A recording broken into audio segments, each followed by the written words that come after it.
Bonjour, je m'appelle Joël Tremblay et je suis votre animateur pour cette série intitulée Conviction. Notre émission est une discussion des grands thèmes de la foi à la lumière de la parole de Dieu et du témoignage de Jésus. L'objectif de cette série est d'apporter des réponses et de donner des outils pratiques aux jeunes pour les aider à établir et à maintenir leurs convictions. En ces jours de confusion, Dieu a vraiment besoin de jeunes hommes et de jeunes femmes loyaux et intègres, avec une conscience fidèle qui vont se tenir debout pour défendre la justice et la vérité, même si l'univers semble s'écrouler. Pourquoi Dieu nous a-t-il créés même en sachant que nous allions se rebeller? Dieu avait-il prévu la chute de l'humanité et quel était son plan de secours? Que fait Jésus pour nous en ce moment au ciel? Comment savoir si nos noms sont inscrits au ciel? Aujourd'hui, nous allons voir comment le plan de sauvetage de Dieu répond à ces questions. J'ai l'heureux privilège aujourd'hui d'avoir sur le plateau deux jeunes gens qui sont avec moi. Alors, je vous souhaite la bienvenue. Je vais vous donner un instant pour vous présenter et on va ensuite commencer notre sujet. Bonjour, ici Patrick et je viens de Sherbrooke. Moi, c'est Gwendoline, je viens de l'île de la Réunion, une petite île française près de l'Afrique du Sud. Bienvenue, je suis bien heureux de vous avoir aujourd'hui. Le sujet, c'est le plan de sauvetage ou le plan de salut que Dieu a pour nous. Donc, la première question qu'on pourrait poser, c'est quelles étaient les intentions de Dieu lorsqu'il crée Adam et Ève? Moi, je pense que Dieu est un Dieu d'amour. Donc, son intention première, c'était de partager son amour. Il s'est créé une famille en créant l'être humain. Et il a aussi donné la chance à Adam et Ève de vivre dans un endroit magnifique. Il leur a donné la gestion du jardin d'Éden et de la terre. Et il leur a aussi donné le privilège de pouvoir procréer, donc de remplir la terre. Alors, on ne voit pas un Dieu égoïste qui voulait nécessairement juste s'amuser, mais vraiment avoir une relation avec nous, un Dieu d'amour. Et en fait, cette relation-là, elle aurait dû durer éternellement. Mais qu'est-ce qui est arrivé ou qui a souillé le monde? La désobéissance de l'homme, le manque de confiance envers Dieu. OK. Le manque de confiance, la désobéissance. Qu'est-ce qui est arrivé? On peut peut-être détailler un petit peu plus. Comment ça s'est déroulé? Mais Satan est venu tenter Ève par rapport à l'arbre qui était dans le jardin, celui dont Dieu avait dit, vous n'y toucherez point, OK. et vous n'en mangerez pas. Mhm. C'était l'arbre de la connaissance du bien et du mal. Mhm. Et puis le diable a réussi à convaincre Ève que si elle mangerait de ce fruit-là, qu'elle améliorerait son sort, Mhm. qu'elle pourrait devenir son propre Dieu. Mais le problème, c'est qu'ils ont manqué confiance en Dieu, de Wow. savoir que lui, il prenait soin d'eux. Alors, elle a mangé de ce fruit-là. Elle en a donné à Adam. Lui aussi en a mangé après OK. une réflexion. Et puis voilà. Alors, le manque de confiance dans la parole de Dieu, en ce que Dieu avait dit, Mm. va amener la désobéissance, la transgression. Puis c'est quoi le résultat de la transgression? C'est la mort. Ça a entraîné la mort. Quels sont les changements qui sont arrivés dans le monde suite à cette transgression-là ou au péché? La première et peut-être même la plus triste chose qui est arrivée après le péché, c'est la manière que l'être humain voyait Dieu. Hmm. On s'est mis à avoir peur de Dieu, de se Wow. cacher de sa face. Et puis on sentait un sentiment de culpabilité par rapport au péché. Et C'est triste. c'est comme ça a coupé la relation avec Dieu directement. C'est encore un problème très réel aujourd'hui. De millions de gens, je pense, Mhm. ne voient pas Dieu de la façon dont il est en réalité. Mhm. Oui, donc ça, on dit bien que le salaire du péché, c'est la mort. Donc ça a emmené la mort physique, mais aussi justement la mort de la confiance, donc la mort de la relation qu'on avait avec Dieu. Hmm. Puis ça a emmené tout le reste, la souffrance, les séparations entre les êtres humains, puisqu'il y avait la séparation avec Dieu, il y avait la séparation entre les êtres humains. Et puis tout ce qui est maladie, souffrance et toutes les autres catastrophes et les horreurs qu'on peut connaître aujourd'hui. Je pense que la liste est longue. Mhm. Comme elle dit, c'est les horreurs. C'est vraiment les horreurs du Oui. péché. Tu sais. Mhm. Si c'était si terrible, si horrible, pourquoi Dieu n'a pas détruit Adam et Ève tout de suite? Comme ça, là, pfiou, il en finit là. C'est un Dieu de justice.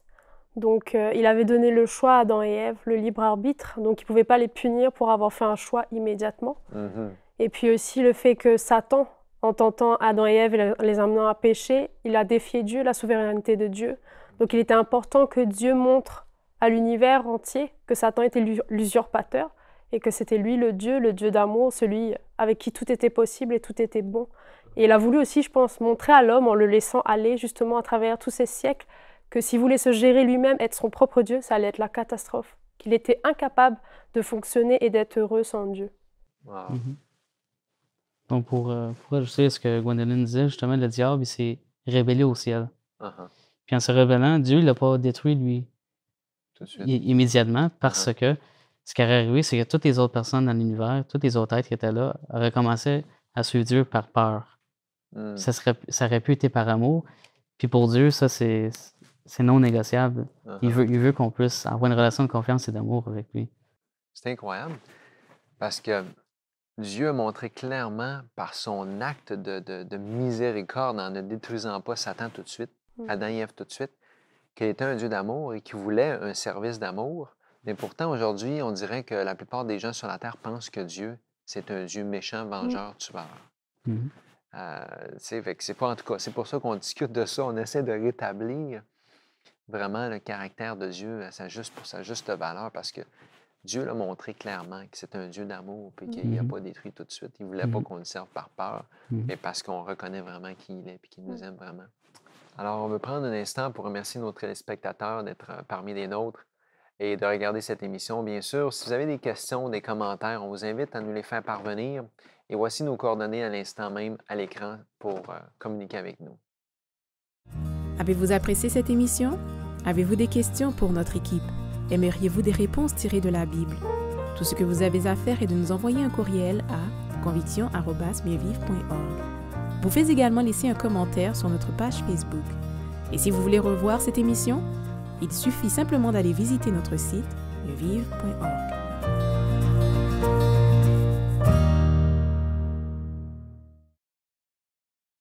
Mieux Vivre offre aux jeunes une formation pour apprendre à produire des émissions et utiliser les médias pour la gloire de Dieu.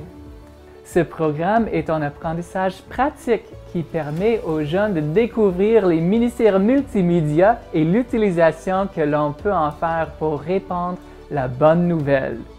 Mieux Vivre a une petite équipe, donc cela permet de connaître les gens individuellement et de participer à presque toutes les étapes de production, depuis les premières idées et la planification jusqu'au produit final. Êtes-vous passionné par les médias et par la mission? Si tel est votre cas, je vous invite à nous contacter à Mieux Vivre pour en savoir plus sur notre programme de missionnaires multimédia.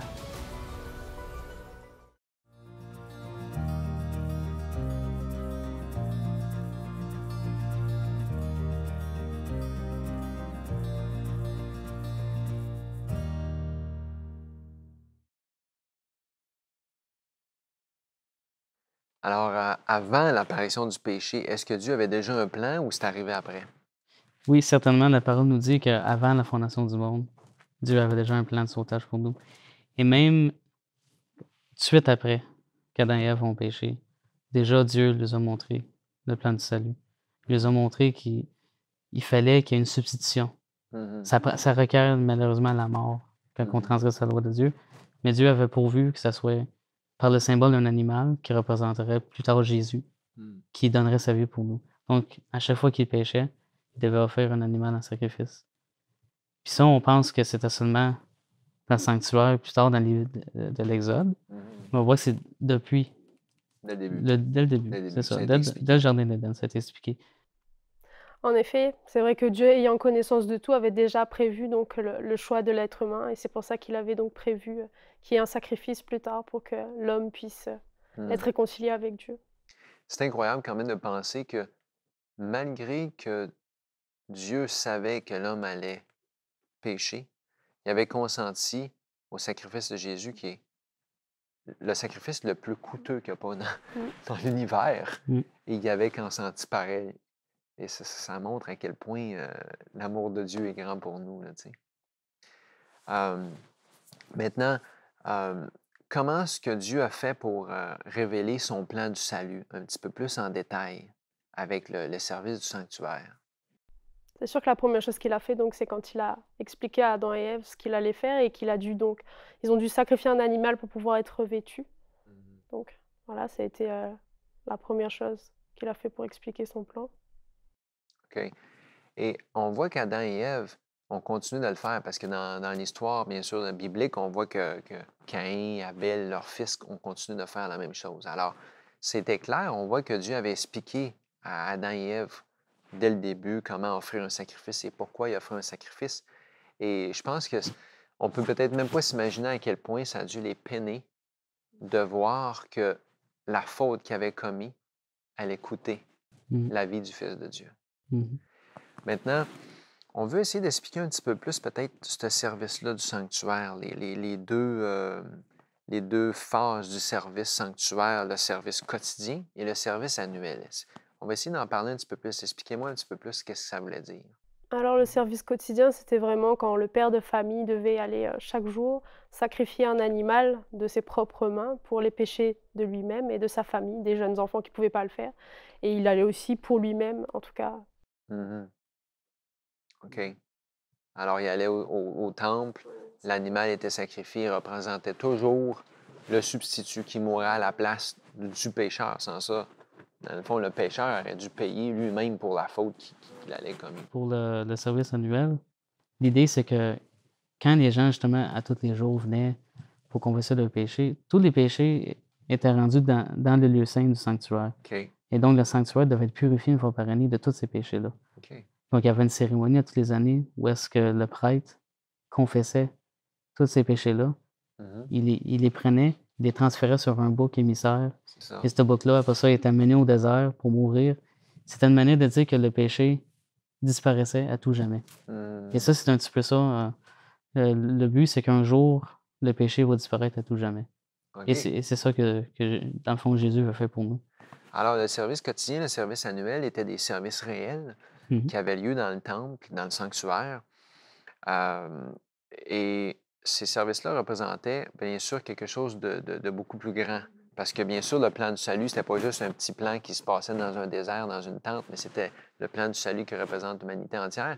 C'est intéressant de voir que dans le service annuel, comme tu disais, que celui qui avait vraiment amené le péché allait payer pour. Ce bouc émissaire-là représentait Satan et qu'un jour, c'est lui qui va payer, il va récolter pour ce qu'il a semé. Et à ce moment-là, ça va être terminé, ça va être fini une fois pour toutes. Et là, on pense à un texte qui est dans Daniel 8, 14, que ça dit qu'après 2300 soirs et matins, le sanctuaire sera purifié. Qu'est-ce que ça voulait dire qu'à partir de 1844, le sanctuaire allait être purifié? Mais là, justement, on parle du sanctuaire céleste rendu là. OK. Parce que, justement, le sanctuaire terrestre avait été fait à partir du modèle. Une image.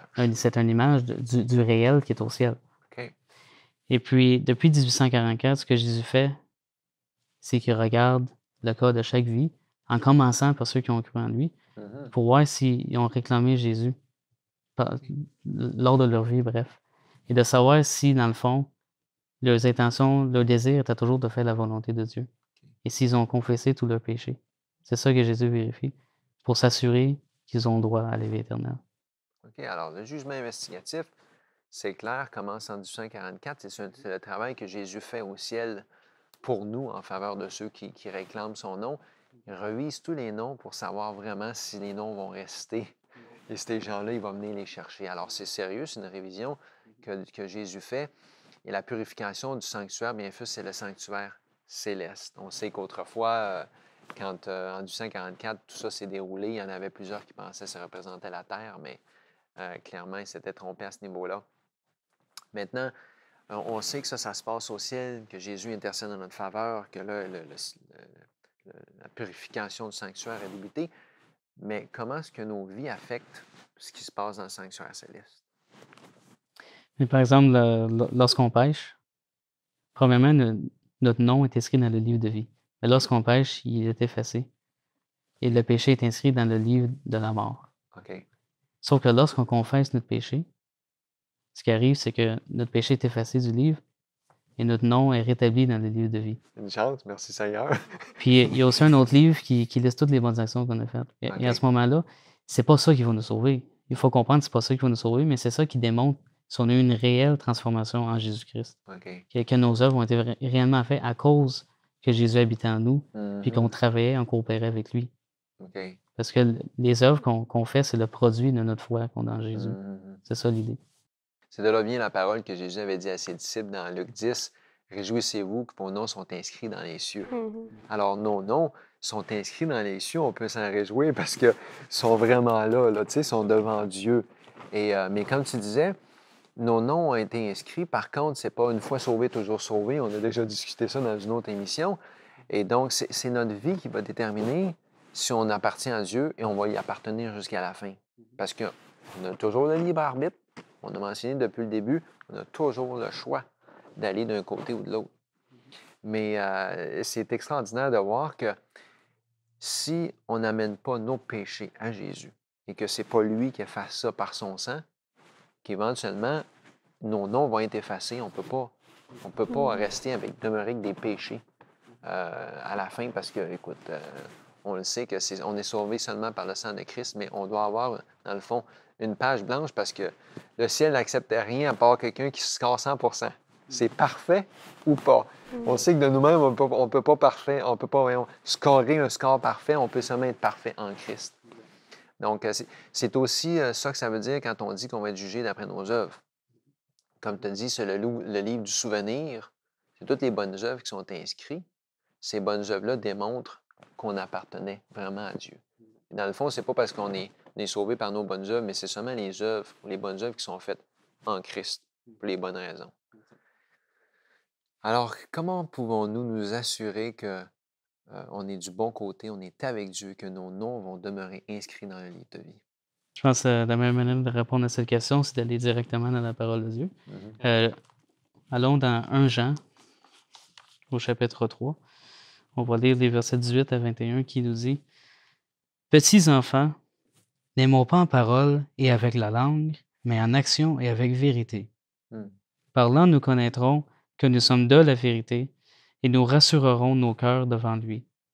Car si notre cœur nous condamne, Dieu est plus grand que notre cœur, et il connaît toutes choses. Bien-aimés, si notre cœur ne nous condamne pas, nous avons de l'assurance devant Dieu. » Donc voilà, pour moi, ce que ça veut dire, c'est que, premièrement, on voit qu'on a des œuvres, qu'on accomplit les œuvres que Christ a préparées d'avance pour nous, parce que quand on les accomplit, on est de la vérité et Jésus est la vérité. Et lorsqu'on accomplit ces choses-là, notre cœur ne peut pas nous condamner si on fait les choses qu'on doit faire. Fait que dans le fond, l'idée, c'est que s'il n'y a rien qui nous condamne, si on n'a pas l'impression qu'il y a un péché ou quelque chose qui nous condamne, c'est parce qu'on sait qu'on est en règle avec Dieu et qu'à ce moment-là, qu'on est dans le salut, que tout va bien. On est en lui. Moi, ce que je dirais, c'est que un verset de la Bible qui dit « Là où est ton trésor, là aussi sera ton cœur ». Donc je pense que si notre cœur, nos pensées, nos agissements, nos affections se tournent vers Dieu, on peut être sûr d'être avec lui. Donc justement, on va accomplir des bonnes œuvres parce qu'on aura les pensées saines, des pensées d'amour, de justice. Donc on va accomplir les œuvres de l'Éternel. C'est totalement faisable. Hein? Tu sais, des fois, on entend des commentaires, ben écoute, on ne peut pas quand même parler de Dieu toute la journée. Mais oui, nos affections, nos pensées. Écoute, quand on est en amour avec quelqu'un, je me souviens, quand j'ai commencé à connaître ma femme, ça faisait pas longtemps déjà, mais je pensais tout le temps à elle. J'étais capable de penser à elle en travaillant, j'étais capable de penser à elle en dormant, j'étais capable de penser à elle en me levant. Alors, c'est pas que c'est impossible, c'est capable de penser à Dieu, nos affections vont vers lui, on pense à lui, et on est capable de faire des choses. Ça ne veut pas dire qu'on devient inutile, mais c'est ça qui nous montre, en tout cas, si on se demande, est-ce que j'appartiens à Dieu? Oui. Si mes affections, si ma pensée se tourne vers lui, si dans le fond ma vie lui appartient, on est certain qu'on est du côté de Dieu et que nos vies vont être en lui et que nos noms vont rester dans le livre de vie. Maintenant, quels sont les prérequis ou qu'est-ce qui manque pour que ce travail-là soit terminé et que Jésus revienne? Mais la parole, encore une fois, peut répondre à cette question. Et nous allons tourner dans Matthieu. Matthieu au chapitre 24. Matthieu 24 et le verset 14 qui nous dit « Cette bonne nouvelle du royaume sera prêchée dans le monde entier pour servir de témoignage à toutes les nations. Alors viendra la fin. » Alors, le verset nous dit qu'il faut que l'Évangile soit répandu partout dans le monde, que tout le monde puisse entendre parler qu'il y a un salut possible dans Jésus. Et que tout le monde ait l'occasion soit de choisir, dans le fond, de vouloir être avec Jésus ou non. Tout le monde doit avoir au moins une chance de choisir entre le bien et le mal, bref. Exactement. Et je pense qu'une chose importante aussi, c'est que oui, tout le monde ait entendu parler de la parole, mais tout le monde puisse aussi se laisser transformer par la parole. Parce que pour que Jésus revienne, il faut qu'on soit prêt, il faut se préparer. Donc il faut se laisser transformer, donc être travaillé par cette parole pour pouvoir être recréé à l'image de Dieu. Alors, Dieu appelle tous. On sait qu'il va y avoir un travail à faire pour que tout le monde entende. Mais comme tu dis, Dieu a un peuple. Puis, puisque le jugement investigatif a commencé en 1844, mais va se terminer juste avant que Jésus revienne, il doit y avoir un peuple qui va être prêt. Et un peuple qui va cesser de souiller le sanctuaire par leur péché. Donc, Dieu veut vraiment un peuple par lequel il va être capable de détruire le péché. Et c'est ça que Dieu veut quand il nous sauve. On sait que Jésus ne nous laisse pas dans le péché, mais nous transforme, devient une nouvelle créature et qui nous permet de vivre dans une nouvelle vie, une vie selon l'Esprit. Et c'est la beauté que Dieu veut faire dans chacune de nos vies. Il est capable de nous transformer, de nous amener à soupirer après une vie sans péché. Je pense qu'on a tous